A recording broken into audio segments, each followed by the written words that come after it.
अब हम बात कर रहे हैं आपसे ग्रुप 2 की। ग्रुप 2 की बात करेंगे तो इसमें कौन से आते हैं? मैग्नीशियम, बेरिलियम, ये सारे एलिमेंट्स आते हैं और इनके पास s में 2 इलेक्ट्रॉन्स होते हैं। एक बात, इस इनमें s के अंदर 2 इलेक्ट्रॉन्स होते हैं, एक बात। दूसरी बात, इन एलिमेंट्स के अंदर फुल्ली फिल्ड s ऑर्बिटल होता है। आयनाइजेशन एंथैल्पी इस वजह से ज्यादा होती है। और फर्स्ट ग्रुप से आयनाइजेशन एंथैल्पी क्यों ज्यादा होती है? क्योंकि इनके पास नंबर ऑफ इलेक्ट्रॉन ज्यादा है। ठीक है, तो आपसे अगर कोई पूछे भैया ग्रुप 2 के बारे में बताओ,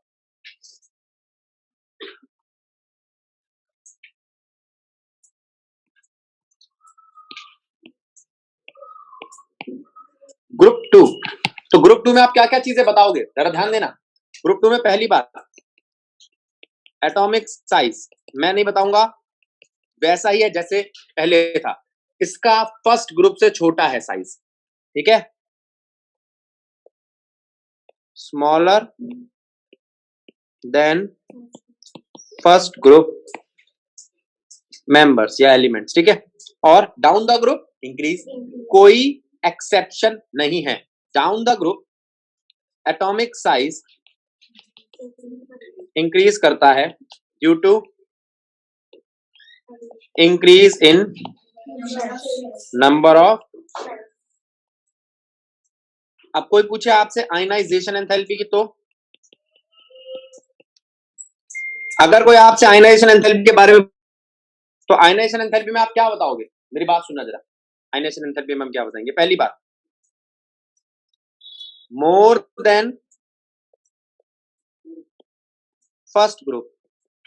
अब कोई आपसे पूछे पहले ग्रुप से ज्यादा क्यों है, तो आपका जवाब क्या होगा?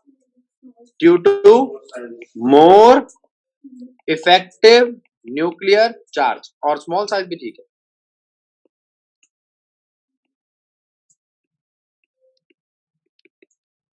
लेकिन ऐसा नहीं होना चाहिए अगले ग्रुप के लिए, लेकिन इसके उससे भी ज्यादा है, मोर देन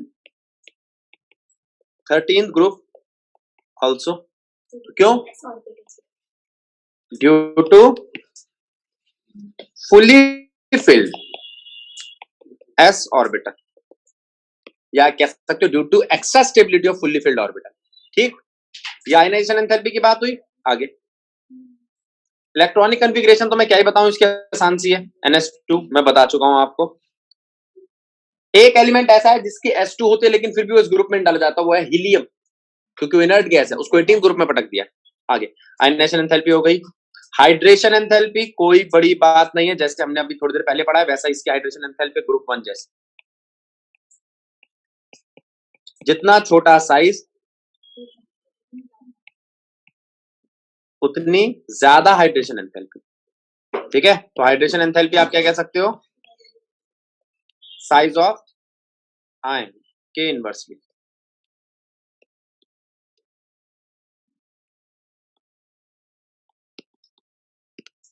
ठीक, कोई दिक्कत? समझ आ गया? ठीक है, तो हाइड्रेशन एंथैल्पी पे हमारा क्लियर हो गया। अब सबसे ज्यादा होगी बेरिलियम की, उससे कम मैग्नीशियम, उससे कम कैल्शियम, उससे कम स्ट्रोंशियम, उससे कम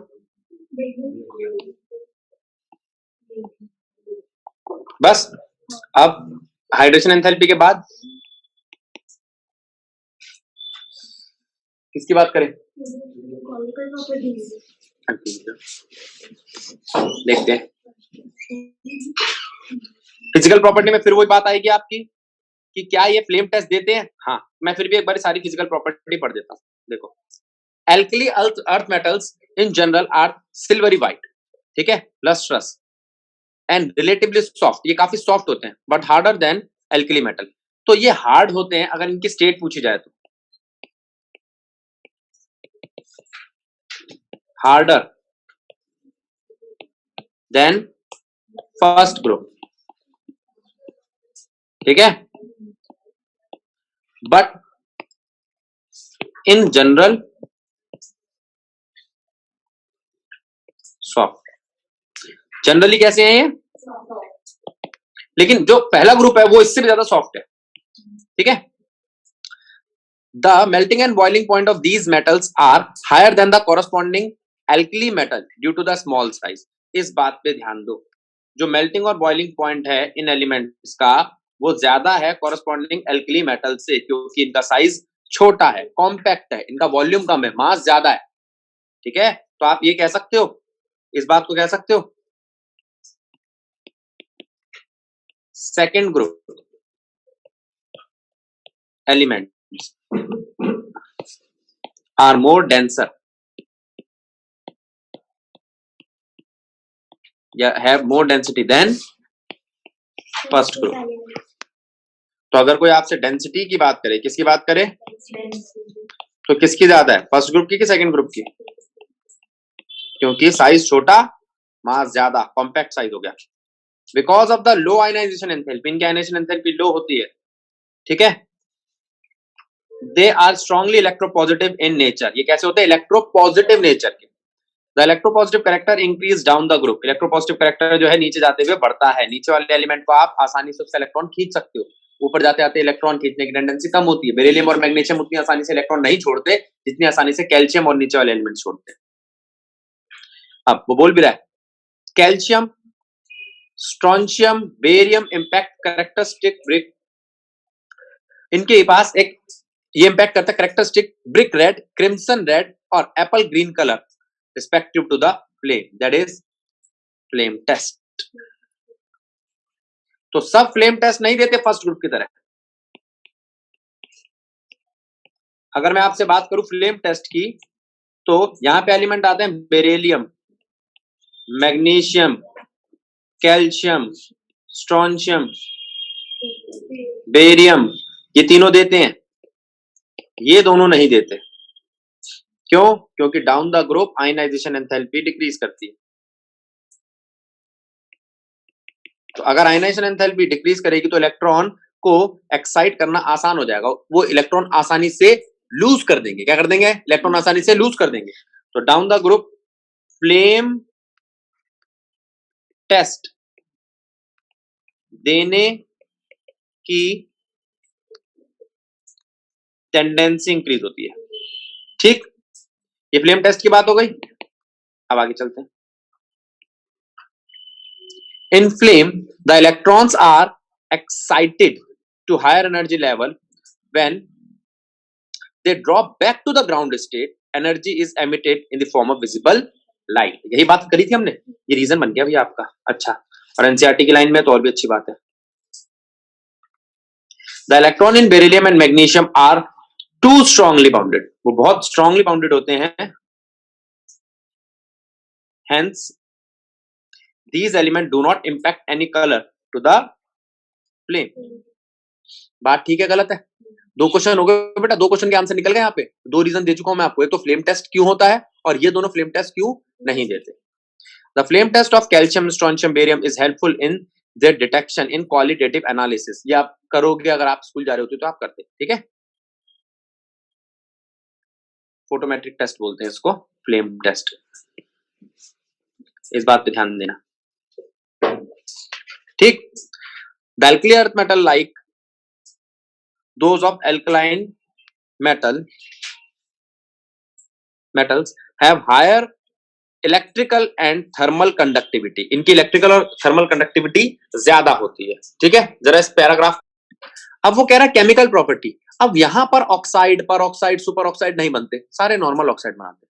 ठीक है, तो कह रहा है beryllium, magnesium are kinetically inert to oxygen. ये जल्दी से रिएक्ट नहीं करते, ऐसा नहीं करते ही नहीं है, लेकिन जल्दी से रिएक्ट नहीं करते। क्यों नहीं करते? क्या ये इलेक्ट्रॉन नहीं छोड़ते, अपना ऑक्सीजन को नहीं देते? नहीं देते। क्यों? क्योंकि इनकी आयनाइजेशन एंथैल्पी हाई है। ठीक है, and water because of the formation of oxide film. ये बड़ा इंपॉर्टेंट पॉइंट है, इनके ऊपर इन्हीं के ऑक्साइड की एक परत चढ़ जाती है। अभी आपने 10th क्लास में करा था, मैग्नीशियम के रिबन को अगर आपको जलाना है तो पहले उसको सैंड पेपर से साफ करना पड़ेगा। इसका मतलब उस मैग्नीशियम के रिबन के ऊपर एक मैग्नीशियम के ऑक्साइड की फिल्म थी। क्या थी? एक लेयर चढ़ी, पहले उसको हटाओ तो आप उसका ऑक्साइड बना पाओगे, नहीं तो नहीं। However, powdered beryllium burn, अच्छा बेटा, पाउडर्ड किसी भी चीज की फॉर्म हो वो जल्दी रिएक्ट करती है। एक तो उसका सरफेस एरिया बढ़ जाता है। ठीक है, पाउडर्ड फॉर्म जो होती है ना, उसका सरफेस एरिया बढ़ जाता है, याद रहेगा, है ना? हाँ, तो however powdered beryllium burn brilliantly on ignition in air to give barium oxide और बेरियम का नाइट्राइड भी देता है, ठीक है। वहां पर सिवाय लिथियम के कोई और नाइट्रोजन के साथ रिएक्ट नहीं करता था। Magnesium is more electropositive and burn with dazzling brilliance in air to give MgO और Mg3N2। तो यहाँ पर मैग्नीशियम भी रिएक्ट कर रहा है नाइट्रोजन से। Calcium, strontium, beryllium are readily attack by air to form oxide and nitride. सारे के सारे एलिमेंट नाइट्राइड बना रहे हैं, देख रहे हो, ठीक है। They also react with water, ये पानी के साथ भी रिएक्ट करते हैं, with increasing vigorous even in cold to form hydroxide. ये तीनों के तीनों जो नीचे वाले, ये पानी के साथ भी रिएक्ट करके हाइड्रोक्साइड बनाते हैं। ये बात समझ आई? क्या ये हेलोजन के साथ रिएक्ट करते हैं? हाँ जी, ये सब हेलोजन के साथ भी आसानी से रिएक्ट करते हैं, ठीक है। अब वो कह रहा है अगर मैं किसी मेटल को हेलोजन के साथ रिएक्ट कराता हूं तो वो कंबाइन करके MX2 की फॉर्म बनाता है। क्यों बनाता है? क्योंकि इनके ऊपर +2 का चार्ज होता है। क्या चार्ज होता है? थर्मल डिकम्पोजिशन, थर्मल मतलब हीट से डिकम्पोज कर दूं अगर मैं अमोनियम, याद रखो NH3 के ऊपर अगर एक H लग जाए तो वो अमोनियम बनता है, अमोनियम बेरिलियम फ्लोराइड को, तो वो बेस्ट रूट है प्रिपेयर करने का बेरियम के फ्लोराइड। अब बेटा याद रखो, फ्लोराइड आसानी से नहीं बनते कभी, आयोडाइड आसानी से नहीं बनते कभी भी। ये दोनों ऐसे हैलाइड है जो हेलोजन की सारी प्रॉपर्टीज को प्रॉपर तरीके से नहीं मानते। फ्लोरीन ये कभी नेगेटिव प्रॉपर्टी दिखाता ही नहीं है, एक ही ऑक्सीडेशन स्टेट दिखाता -1, ठीक है, बहुत ज्यादा जिद्दी है। और आयोडीन पॉजिटिव ऑक्सीडेशन स्टेट दिखाता है जो कि हेलोजन नहीं शो करते, ठीक है। तो ये इन दोनों में हमेशा गड़बड़ रहती है, याद रखना, ठीक। बोलो ठीक है बात, आगे बढ़ सकते हैं।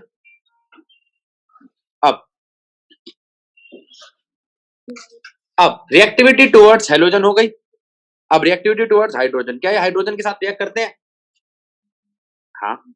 All the element except beryllium combined with hydrogen upon heating to form their hydrides MH2, ठीक है। अब देखो, जो बेरिलियम का हाइड्राइड है BeH2, ये बनाया जा सकता है BeCl2 और लिथियम एल्यूमिनियम हाइड्रोक्साइड के साथ रिएक्ट करा के। लिथियम एल्यूमिनियम हाइड्रोक्साइड बहुत ही इंपॉर्टेंट रिड्यूसिंग एजेंट है। क्या है? बहुत इंपॉर्टेंट रिड्यूसिंग एजेंट। अगले साल ऑर्गेनिक में आपको बहुत दिखाई देगा। एक लिथियम एल्यूमिनियम हाइड्राइड, ठीक है, LaH बोलते हैं इसको शॉर्ट फॉर्म में, और एक NaBH4, ठीक है। तो वो अभी अगली देखना, शायद वो NaBH4 के साथ भी कराए, दोनों भाई भाई हैं, साथ साथ पाए जाते हैं। एक रिएक्शन करा दी, तो ये कौन है आप कैसे याद रखोगे? ये एक रिड्यूसिंग एजेंट है। ये कौन है?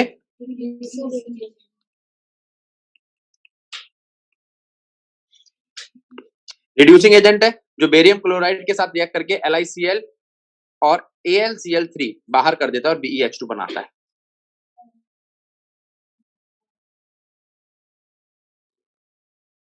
ठीक है।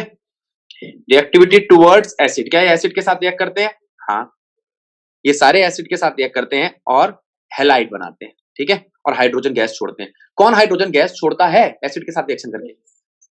मेटल। कोई मेटल किसी एसिड के साथ रिएक्ट करके क्या छोड़ता है? जरा ये रिएक्शन देखना,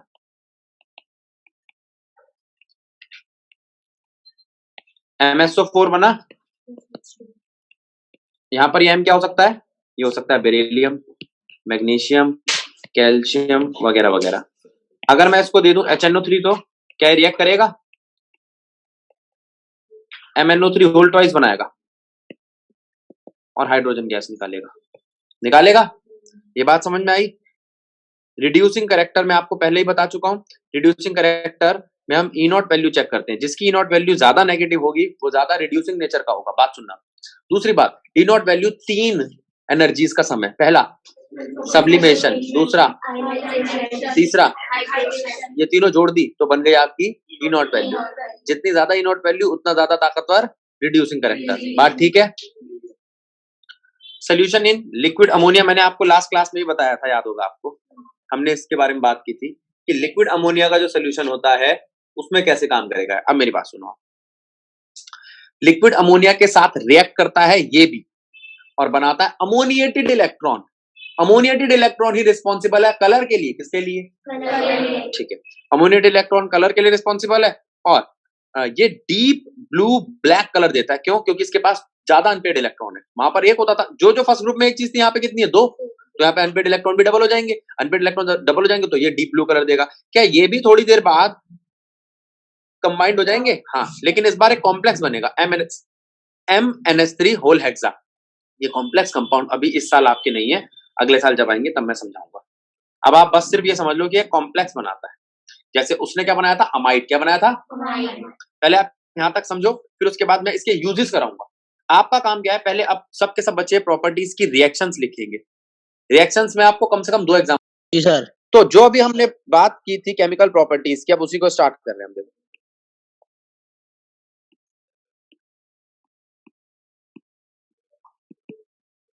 केमिकल प्रॉपर्टीज, हम सबसे पहले देखते हैं रिएक्शन विद एयर। और एयर की बात होती है तो किसकी बात आती है, O2 और N2। क्या ये सारे के सारे O2 के साथ रिएक्ट करते हैं? बिल्कुल। +2 ऑक्सीडेशन स्टेट के साथ MO2 बनाते हैं, MO बनाते हैं। एक पे +2 ऑक्सीडेशन स्टेट है, एक पे -2, तो MO ही बनेगा। ये हो सकता है क्या, beryllium, magnesium, calcium, strontium, barium. लेकिन आपको बताना पड़ेगा बेरिलियम, मैग्नीशियम इजीली रिएक्ट नहीं करते, इनके ऊपर ऑक्साइड की लेयर होती है, तो पहले उसको हटाओ फिर इसका ऑक्सीडेशन करो। ठीक है, नाइट्राइड ये सब बनाते हैं, ये सब नाइट्रोजन के साथ रिएक्ट करते हैं और Mn बनाते हैं। किस फॉर्म में बनाएंगे, एक +2 और एक -3, तो क्या बना आपका फॉर्मूला, M3N2। ठीक है, तो एक काम करो, इसको 3 से मल्टीप्लाई कर दो। M3N2 है ना, इसको 3 से मल्टीप्लाई कर दो, बन जाएगा। हाँ ठीक है, कोई दिक्कत नहीं। ठीक, अब ये सब नाइट्राइड बनाते हैं, हाँ, लेकिन फर्स्ट ग्रुप के सारे एलिमेंट नाइट्राइड नहीं बनाते थे, सिर्फ लिथियम बनाता था। अच्छा, अब रिएक्शन विद वाटर, क्या ये पानी के साथ रिएक्ट करते हैं? और करते हैं तो क्या बनाते हैं, क्या बनाते हैं, जैसे MOH whole twice, calcium whole twice, strontium whole twice, वगैरह वगैरह। अभी मेटल क्या हो सकता है, बेरिलियम, मैग्नीशियम, कैल्शियम। ठीक है, अब किसके साथ रिएक्ट कराएं, हेलोजन। क्या ये हेलोजन के साथ रिएक्ट करते हैं, MX2 बनाते हैं। क्या बनाते हैं, ठीक बात है। अब रिएक्शन विद एसिड,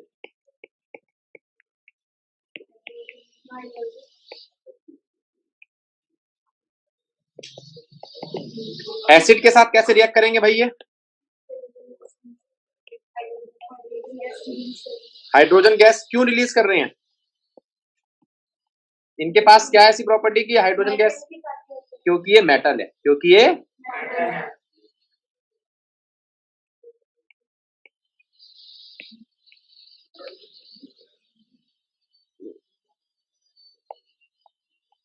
ये सब मेटल,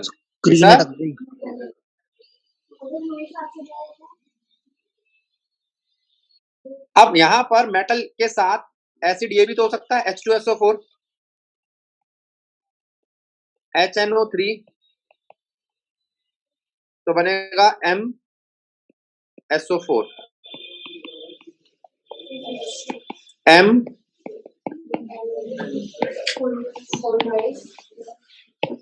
ठीक, आसान है। और कोई दिक्कत नहीं है, HCl प्रोटिक एसिड नहीं था, नहीं वो HCl प्रोटिक एसिड नहीं था। ठीक है, आगे और कौन सा था, हाइड्रोजन छोड़ दिया, रिएक्शन विद हाइड्रोजन,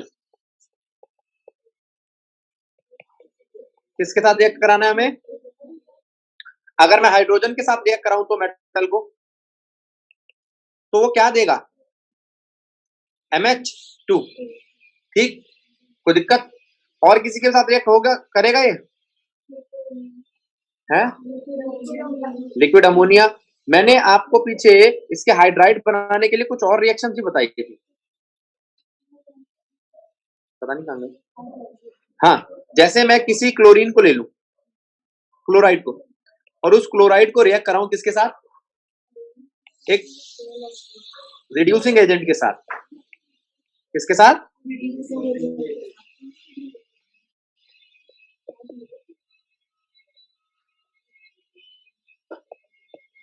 तो क्या बनाएगा?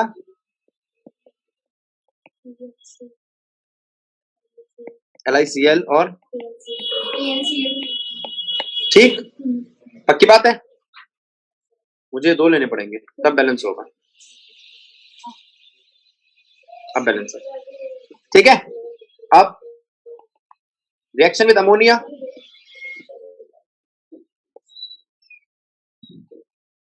क्या ये अमोनिया के साथ रिएक्ट करेगा? करेगा तो क्या बनाएगा? पहले वहां पर ये एक्स और वाई लिखते हैं, ये कुछ नहीं है बेटा, अमोनिया की रेशियो है। मेटल को ही मैंने 2 हिस्सों में लिखवाया था आपको पिछली बारी, M2+ और उसके 2 इलेक्ट्रॉन, है ना। तो इलेक्ट्रॉन को ले जाएगा एक अमोनिया और बनाएगा अमोनिएटेड इलेक्ट्रॉन, ठीक है, ठीक है। अब मान लो, अब ये भी कोई दिक्कत नहीं है कि एक्स हो या वाई हो, जो मर्जी हो, कोई फर्क नहीं पड़ता, ये एक्स है, यहां चला गया अमोनिएटेड इलेक्ट्रॉन, तो वाई M+2 के साथ चलेगा,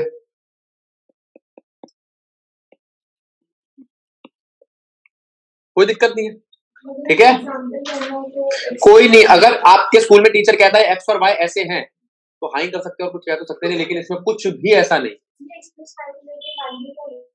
कुछ नहीं लिख सकते वैल्यू। अगर होता तो एनसीईआरटी खुद वैल्यू लिख के देती, ये न्यूमेरिक वैल्यू में नहीं आएगा कभी भी।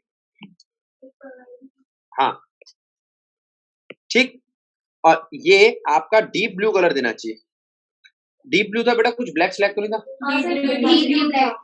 Deep blue black colour. Sir कोई ट्रिक बता दो वैसे जिससे हमें कलर्स का अंदाजा हो जाए। कोई अंदाजे की ट्रिक नहीं है, इसलिए आप इस तरीके से चीजें मत याद करो। मैं खुद नहीं कहता कलर याद करने को आपको, ठीक है। जो जो आते जाएंगे एनसीईआरटी का सिर्फ उसी को हम देखेंगे, वरना इन चीजों को तो आपको मगा भी करना पड़ेगा, ठीक है। अब मेरी बात सुनो, अब मैं बात कर रहा हूं आपसे यूजेस की, किसकी? अब जरा बात पे ध्यान देना और समझना, ठीक है। मैं दोनों ग्रुप के यूज लूंगा, पहले ले रहा हूं सबसे पहले वाले ग्रुप के, ग्रुप 1 के।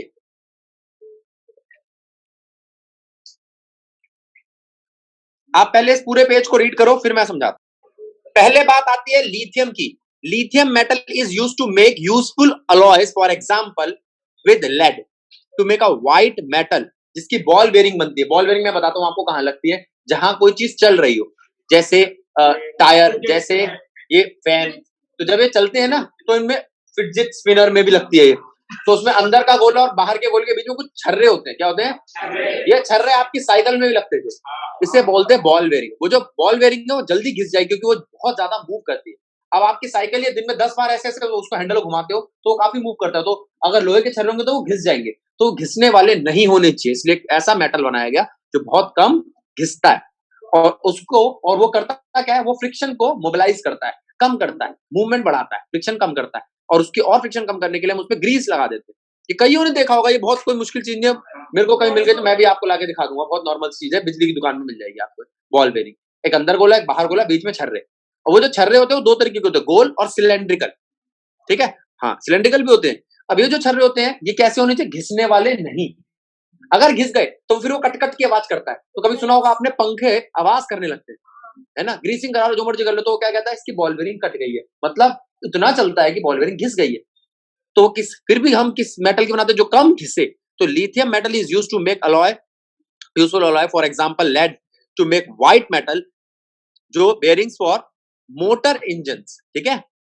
और एल्यूमिनियम के साथ ऐसा बनाया जाता है जो एयरक्राफ्ट के लिए, और मैग्नीशियम के साथ ऐसा जो आर्मर प्लेट। मैंने बताया आर्मर प्लेट की 2 खासियतें हैं, एक बचाए, दूसरा हल्की हो, ठीक है। अब मैं आपको कहूं कि बेटा बहुत मोटा कवच है, इसमें से गोली पार नहीं करेगी, फिर भी वो सैनिक मर गया, क्यों? वजन से मर गया, ठीक है। उन्होंने कुछ नहीं करा, सामने वालों ने, तो उसके ऊपर बैठ गए कि पहली इस पे आर्मर का वजन है, हम भी बैठ जाते, मर जाते। तो आपको कैसा होना चाहिए? हल्का होना चाहिए कि नहीं होना चाहिए? हल्का होना चाहिए। इसका मतलब मैं अगर ऐसी कोई जैकेट बनाऊं जिसके धागे तो बहुत मजबूत हो लेकिन बहुत हल्के हो, तो वो जैकेट उनके लिए बहुत फायदेमंद होगी, जिसको पहनने के बाद उन्हें कुछ पता ही ना चले कि हमने कुछ अलग पहना है। जैसे कपड़ा पहना ऐसी चीज पहनी लेकिन उसको गोली भेद नहीं पाती। ठीक, तो इसके बाद बारी आती है, it is used in thermonuclear reaction. अब अगला क्या कहता है, lithium is also use to make electrochemical cell. Lithium ion battery वगैरह आपने सुना होगा, ठीक है। आगे, sodium is use to make a sodium lead alloy, जिसे हम कहते हैं PbEt4। ईटी यहां पर बताता हूं क्या है, इथाइल। ईटी क्या है, और यहां पर एमई क्या है, मिथाइल। एमई क्या है, तो लेड का इथाइल या लेड का मिथाइल कंपाउंड जो बनाते हैं वो आगे जाके पहले जब हम, जिसको आज भी आप कहते हो विंटेज बाइक वगैरह, जैसे आपके आती है बुलेट, उसमें डब डब डब डब की आवाज आती थी, तो उसे बोलते थे नॉकिंग। क्या बोलते थे, वो कमजोरी थी इंजन की, इंजन अच्छा नहीं है इसलिए नॉक कर रहा है, ठीक है, नॉकिंग बोलते थे। उसको कम करने के लिए एंटी नॉकिंग एजेंट डाला जाता था, तो वो एंटी नॉकिंग एजेंट पहले डाला जाता था। अब अच्छा तुम कहोगे भैया अब क्यों लगाते, शौक के लगा रहे हैं, वो अच्छी चीज नहीं है। साउंड प्रोड्यूस करने से क्या होगा, कोई स्कूटी या बाइक चला रहा है उसमें साउंड पैदा होगा तो उससे क्या फायदा, वो नाचना थोड़ी है उसको, वो तो एक वेस्टेज ऑफ एनर्जी है। क्या है, अच्छा अब नई नई आपने स्कूटियां सुनी होगी तो ये कहेंगे ना कि इसमें बिल्कुल साउंड नहीं आता, जैसे एक्टिवा अमीर लोग चलाते हैं तो उसमें बिल्कुल आवाज नहीं आता, तो वो क्यों साउंड को बचा रहे हैं, जिससे उसकी एफिशिएंसी बढ़ जाए। अगर 1 लीटर लिया जाए तो उसमें 60 किलोमीटर दे दे, 65 किलोमीटर दे दे, कैसे, क्योंकि एनर्जी का लॉस नहीं हो रहा। वो अपने इंजन को हीट अप नहीं करता, हीट अप करने में भी तो एनर्जी का लॉस होता है, हीट अप करने में एनर्जी का लॉस होता है, साउंड में एनर्जी का लॉस होता है। इन सबको अगर रोक लूं तो वो एनर्जी का लॉस सारा का सारा किसमें कन्वर्ट हो जाएगा, आपके मेन काम में, कार को चलाने में या बाइक को चलाने में या स्कूटी को चलाने में सीमलेस हो जाएगी वो गाड़ी। अगली बात, ये बात समझ में आ गई। फिर उसके बाद जो आपने कहा कि वो नॉक नॉक की आवाज को कम करने के लिए क्या डालते थे हम, ये डालते थे, तो लेकिन इससे नुकसान होता था, पोल्यूशन बहुत करता था। हाँ, तो उसको बोलते थे हम लेडेड पेट्रोल। लेकिन आजकल आपको पेट्रोल पंप पे लिखा दिखता होगा अनलेडेड पेट्रोल, इसकी जगह बदल दी किसने, सीओ लाइट, वो हम बाद में पढ़ेंगे पी ब्लॉक में, ठीक है। लेकिन ये भी एक केमिकल था इसलिए बता रहा है कि पहले यूज किया जाता था। These organolet compound were earlier used as anti-knocking active additive to petrol, ठीक है, but now days vehicle use lead free petrol. अब लेड नहीं डाला जाता उनके अंदर, ठीक बात है। आगे, लिक्विड सोडियम का एक जगह और यूज किया जाता है, ये न्यूक्लियर रिएक्टर में कूलेंट का काम करता है, न्यूक्लियर रिएक्टर को ठंडा रखता है। क्यों, न्यूक्लियर रिएक्टर गर्म हो जाता है, हाँ, क्योंकि वहां पर न्यूक्लियर रिएक्शन हो रही है, बहुत ज्यादा भयंकर रिएक्शन है, उसको ठंडा रखने के लिए लिक्विड सोडियम डाला जाता है। क्या डाला जाता है, आगे। फिर बारी आती है पोटाशियम की। पोटाशियम में आ चुका है ना नीचे, मैंने एक लाइन छोड़ दी। हाँ, potassium has a vital role in biological system, ठीक है। एक बात बता दूं, आपके बॉडी में सोडियम और पोटाशियम आयरन से भी ज्यादा है, ठीक है। ये आपके सेल के ऊपर होते हैं और कंडक्टिविटी में काम आते हैं। क्यों, आपके मैसेजिंग को सेल तक पहुंचाने का काम आते हैं, कंडक्ट करते हैं। कंडक्ट करने का मतलब करंट ही कंडक्ट नहीं होता है, कंडक्ट का मतलब किसी चीज को अपने यहां से वहां तक पहुंचाना, कंडक्टर है, कंडक्टर समझते हो, ठीक है। अब जैसे मैं कहूं यहां पर मैंने एक कोई बच्चा रखा है जो आप तक मेरी सारी चीजें देता है, जैसे पेंसिल देनी है, पेन देना, तो वो कंडक्टर। या आपके जब एग्जाम होता तो वो जो इन्विजिलेटर सामान दे रहे हो तो क्या होता है, कंडक्टर होता है, मीडियम बन गया एक तरीके का। तो ये क्या करते हैं, के आयन या सोडियम के आयन सेल की वॉल पर होते हैं, जो सेल को कनेक्ट करते हैं किससे, और चीजों से, जिससे वो क्या कर सके, ट्रांसफर कर सके, ठीक है। तो कहता है बायोलॉजिकल सिस्टम में एक वाइटल रोल प्ले करता है। पोटाशियम का जो क्लोराइड होता है वो यूज किया जाता है एज अ फर्टिलाइजर, ठीक है। पोटाशियम का हाइड्रोक्साइड यूज किया जाता है मैन्युफैक्चरिंग सोप को सॉफ्ट करने में। It is also use as an excellent absorbent of carbon dioxide. आपने 10वीं में पढ़ा होगा, अगर किस जगह पर कार्बन डाइऑक्साइड है, अगर आप थोड़ा सा एक डब्बे में भरकर, है ना, ये शायद किसी ऑर्गेनिक की रिएक्शन में था भाई, और मतलब ऑर्गेनिक वो बायो के चैप्टर में था कि प्लांट्स कार्बन डाइऑक्साइड छोड़ रहे हैं तो वो कंज्यूम कर रहे होंगे शायद केओएच अगर कार्बन डाइऑक्साइड का रिएक्ट करेगा तो जो कंपाउंड बनाएगा, ठीक है, पोटाशियम का कार्बोनेट, तो वो कह रहा है ये कार्बन डाइऑक्साइड को एब्जॉर्ब करने का काम आता है। मतलब अगर किसी कमरे में कार्बन डाइऑक्साइड ज्यादा है और मैं पोटाशियम का केओएच रख दूंगा तो उस कमरे के कार्बन डाइऑक्साइड को एब्जॉर्ब कर लेगा। हाँ, सीजियम किस लिए यूज किया जाता है, फोटो इलेक्ट्रिक सेल। मैंने बताया था सीजियम बड़ी आसानी से अपने इलेक्ट्रॉन को एक्साइट कर लेता है, लाइट पड़ने से भी इसके इलेक्ट्रॉन एक्साइट हो जाते हैं। फ्लेम टेस्ट वाली में बताया था ना। आगे, अब सेकंड ग्रुप के यूजेस देखो आप, क्या कहता है, बेरिलियम कहाँ यूज में आता है, देखो beryllium is used in manufacturing of alloy, जैसे कॉपर का बेरिलियम अलॉय वो यूज करता है preparation of high strength spring. अब ये स्प्रिंग कहाँ होते हैं, आपकी बाइक स्कूटी में शॉकर या सस्पेंशन का काम करते हैं, ठीक है। बाइक में तो आपने देखा भी होगा वो जो शॉक एब्जॉर्बर होते हैं वो स्प्रिंग होता है बहुत टाइट। अच्छा, लोहे का स्प्रिंग होगा दबा ही रह जाएगा, उठेगा तो उठा ही रह जाएगा। और ये स्प्रिंग बहुत ज्यादा काम के होते हैं। अब जैसे बहुत बड़ी ट्रॉली है तो उनमें स्प्रिंग ना लग के पूरी पट्टी लग जाती है, उसे कमानी बोलते हैं। शायद किसी को अगर ट्रक का एक्सपीरियंस हो तो उसने देखी होगी, ढेर सारी पतली पतली कमानियां होती है ऐसी, ऐसी देखो ऐसे, बिल्कुल सही, ऐसे कमानी होती है, ठीक है। और ये बोगी के नीचे लगती है, जिससे वो जब धक्का लगे तो वो कमानी जो इस शेप के यू शेप की वो सीधी हो जाए, फ्री हो जाए, तो एक शॉक एब्जॉर्बर काम करती है। तो तुम कहोगे ये क्यों लगाई, इनमें ज्यादा जान होती है और इनके नीचे एक रॉड सी लगी होती है जिसपे 2 टायर लगे होते हैं। तो ये हो गए या शॉक एब्जॉर्बर हो गए, सब किसके बनाए जाते हैं, स्ट्रॉन्ग मेटल बनाया जाता है जो अलॉय होता है कॉपर का बेरिलियम के साथ। फिर दूसरा क्या कह रहा है, metallic beryllium is used for making windows of X-ray tube. X-ray tube में से जो रेज निकलती है उनकी विंडो बनाने में भी इसका यूज किया जाता है। मैग्नीशियम का इस्तेमाल किया जाता है एल्यूमिनियम, जिंक, मैंगनीज, टिन, इन सब के मिक्सचर के साथ, ठीक है। और मैग्नीशियम और एल्यूमिनियम के जो अलॉय होते हैं वो काफी हल्के होते हैं, तो एयरक्राफ्ट की कंस्ट्रक्शन में भी यूज किए जाते हैं। एयरक्राफ्ट में सिर्फ एक ड्यूरेलुमिन नहीं लगता जो तुमने बचपन में पढ़ा, बहुत सारे पार्ट होते हैं बेटा उसके। वो सारे पार्ट जो होते हैं वो किस चीज के बनाए जाएंगे, हल्की चीज के और स्ट्रॉन्ग चीज के, ठीक है। एयरक्राफ्ट बना रहे हो आप, ये तो नहीं कि भाई 2 साल हो गए नया एयरक्राफ्ट ले लेते हैं, एयरक्राफ्ट है, मोबाइल थोड़ी है। तो ये काफी लॉन्ग लास्टिंग होना चाहिए। आगे फिर मैग्नीशियम का पाउडर या मैग्नीशियम का रिबन किस लिए यूज में लाया जाता है, ये लाइट पैदा करता है, ग्लो पैदा करता है। तो ये कहाँ, माचिस से इसको जला के छोड़ दिया, कहाँ पे, जंगल में। अब आप कहोगे भैया जंगल में बिल्कुल नहीं दिखता, नहीं, वहां पे सिर्फ एक ही सोर्स है, रात को चांद वगैरह हो तो ठीक है, अगर वो भी नहीं अमावस्या तो आप चल रहे हो, आपके साइड में शेर चल रहा है और फिर वही चल रहा है क्योंकि आप तो मर गए। तो कितना अंधेरा होता है, तो वहां पे लाइट कहां से आएगी, तो वो इन चीजों को यूज करते हैं। कौन यूज करते हैं, मिलिट्री वगैरह वाले, ठीक है। तो मैग्नीशियम पाउडर या रिबन यूज किया जाता है, फ्लैश पाउडर जो ये बल्ब के तौर पे, या ठीक है, इंसेंट्री बॉम्ब या सिग्नल्स पैदा करने के लिए, सिग्नल वगैरह देने के लिए भी यूज किया जाता है इसको, ठीक है।